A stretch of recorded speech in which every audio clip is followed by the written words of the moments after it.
does this newest war, and again the word war in and of itself carries weight. Hello my family, welcome again to Direct TV, bringing to you the truth. Welcome guys to this special episode of my video. And here in today's video guys, I'm here with the man of God by person of Tiff Shuttlesworth. And in today's video, actually this man of God, alright, is not actually going to be giving a prophecy, but actually talking about what is going on and why many men of God come out to prophesy. And he's also saying that what the men of God are doing is actually wrong, all right, by coming out to prophesy that Israel and Palestine war is actually from the Bible. So you actually hear what he has to say concerning this Israel and Palestine war, and that whether it will also lead to some other thing, guys. So before we dive into the video, please, if you have not liked today's video, kindly hit the like button, like today's video, and if you have not subscribed, please hit the subscribe button and subscribe. Please watch this. Does this newest war, and again the word war in and of itself carries weight, does this newest war in Israel relate to Bible prophecy? Perhaps the most grandiose of questions on the minds of Christians and Westerners.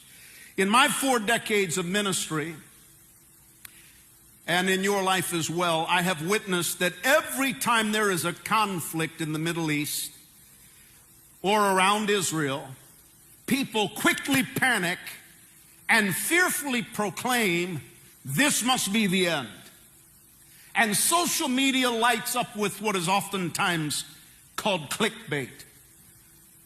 But this has escalated things perhaps to a different level that I've seen in maybe all of my ministry. People are genuinely wondering, is this Bible prophecy? Is this the beginning of the end? Is it this conflict that is going to call for some charismatic world leader to step forward, and a meeting that perhaps could take place in Jerusalem, where the signing of the peace treaty that begins the tribulation period could be in the near future? These are the things that students of the Scripture are concerned about. The problem with placing unwarranted emphasis upon every Middle East conflict is that we as Christians can become desensitized to legitimate prophetic teaching. The proverbial crying of wolf, wolf, many times in the church, desensitizes believers in the West to the bigger picture of accurately what the Bible said and what will come to pass. Secondly, we can also foster a spirit of distrust among unbelievers and unchurched people concerning the believability of Bible prophecy if every time there's a hiccup in the Middle East, we have believers and spiritual leaders and denominational leaders crying, wolf, wolf, this is the end. And so that is not the proper approach for responsible believers. And so guys, he also went further to talk on what the Bible really says when we hear about wars, and when we hear about the wars going on in places like Israel or the Middle East.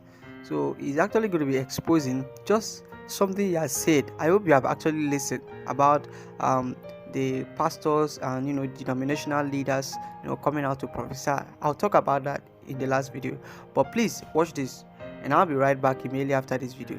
I'd just kindly like to remind some of you who have not yet liked the video, please like the video, and if you have not subscribed, please subscribe. Watch this. What is always the responsible approach is, what does the Bible say?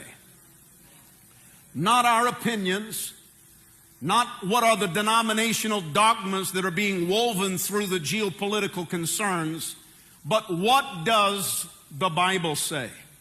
Turn to Matthew chapter 24 and let's read the words of Jesus on this matter.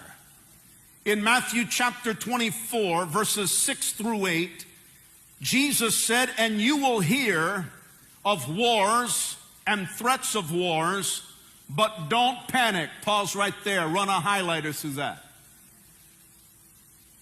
The substantial believer should never panic in end-time prophecy, no matter how bad things get.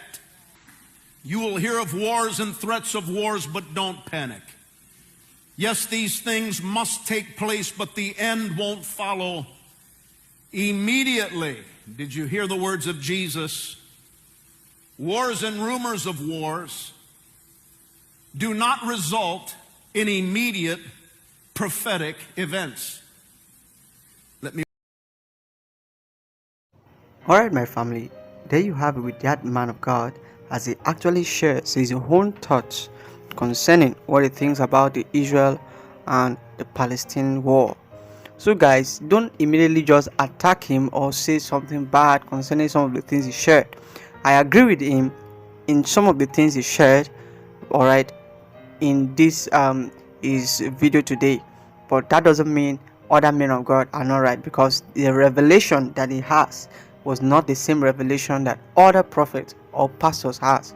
So that doesn't mean you should attack him for saying what he's saying. All right, he's saying what he's saying because that's what they believe. Other men of God said what they said because that's what they also saw and believe. So guys, in some of the things he has shared today, before I quickly just point out some key points that he said, for those of you coming newly to my channel, please just kindly hit the subscribe button, subscribe to this channel, and if you have not liked today's video, please kindly hit the like button and like the video. And then what that man of God has actually shared, all right, some key points which he said was actually the fact that, all right, when we hear of wars, that was the most important part that got to me. All right, as a Christian, when you hear of wars, no matter how worst or how bad the war is gonna be, all right, it shouldn't shake you one bit. Why? Is because you are actually protected. You have your salvation, and you know that anytime from now you're going to pull out from this place. That's one key point he said that actually got to me, and I think every believer should listen to that too. So thank you so much guys for watching today's video. I believe personally that you were blessed by today's video, and I'd just like you to kindly hit the like button and like the video, and also share this video. Please don't forget to subscribe if you have not subscribed. Thank you, and I'll see you in my next video. Bye.